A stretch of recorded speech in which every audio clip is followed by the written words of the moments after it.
भगवान कृष्ण को भगवान विष्णु के 8वें अवतार के रूप में और अपने आप में सर्वोच्च भगवान के रूप में पूजा जाता है। वह करुणा, कोमलता, प्रेम के देवता हैं और भारतीय देवताओं में सबसे लोकप्रिय और व्यापक रूप से पूजनीय हैं। उन्होंने हमें जीवन, प्रेम, खुशी, धर्म, मोक्ष, मुक्ति, भक्ति योग, ध्यान, धर्म, सत्य के बारे में सब कुछ सिखाया। आइए जानते हैं श्री कृष्ण के श्री मुख से निकले कुछ अनमोल वचनों को। वह सब कुछ करो जो तुम्हें करना है, लेकिन लालच से नहीं, अहंकार से नहीं, वासना से नहीं, ईर्ष्या से नहीं, बल्कि प्रेम, करुणा, नम्रता और भक्ति के साथ। भगवान श्री कृष्ण इस अनमोल वचन के माध्यम से कार्य करने की नियत का उल्लेख करते हैं। जब किसी भी कार्य करने में अगर लालच होगा, बेईमानी होगी, जलन होगी, तो वो काम न तो सही होगा और न ही उसके परिणाम फलदायी होंगे। इसके अतिरिक्त जिस कार्य को हम पूरे मन से प्रेम पूर्वक करेंगे तो वो न सिर्फ हमारे लिए बल्कि समाज के लिए भी हितप्रद होगा। नरक के 3 द्वार हैं, काम, क्रोध और लोभ।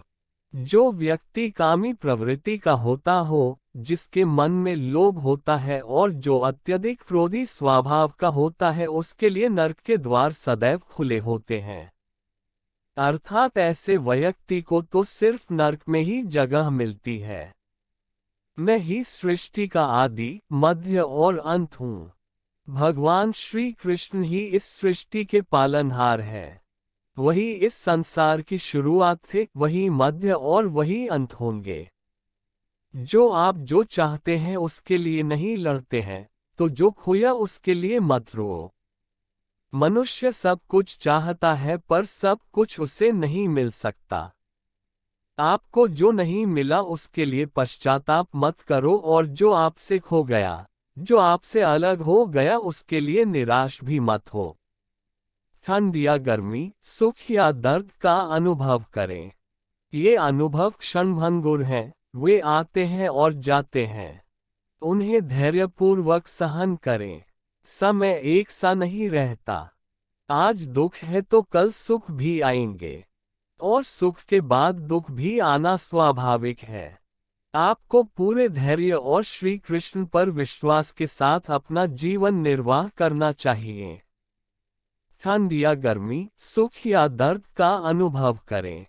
ये अनुभव क्षणभंगुर हैं, वे आते हैं और जाते हैं। उन्हें धैर्यपूर्वक सहन करें। समय एक सा नहीं रहता। आज दुख है तो कल सुख भी आएंगे, और सुख के बाद दुख भी आना स्वाभाविक है। आपको पूरे धैर्य और श्री कृष्ण पर विश्वास के साथ अपना जीवन निर्वाह करना चाहिए। सत्य कभी नष्ट नहीं हो सकता। अच्छा करने से नहीं डरना चाहिए। लोग अक्सर सच कहने से बचते हैं या डरते हैं, पर सत्य कभी छुप नहीं सकता और न ही कभी मिट सकता है। कितना भी छुपा ले पर सच तो उजागर हो ही जाएगा। इसलिए जो बात सच पर आधारित हो उसे करने या कहने और मानने से कभी नहीं डरना चाहिए। इस शरीर का मोह मत करो, ये तो माटी है, माटी में मिल जाएगा। अमर तो आत्मा है जो परमात्मा में मिल जाएगी। लोग अपने शरीर को सुंदर बनाने में लगे रहते हैं, पर आत्मा की सुंदरता शरीर की सुंदरता से कहीं ज्यादा महत्वपूर्ण है। शरीर तो नश्वर है, मिट्टी ही तो है, तो मिट्टी में ही मिल जाता है, पर आत्मा अमर है, इसलिए आत्मा की सुंदरता पर ध्यान दो। आत्मा की सुंदरता अपने को श्री कृष्ण में लीन करने में मिलती है।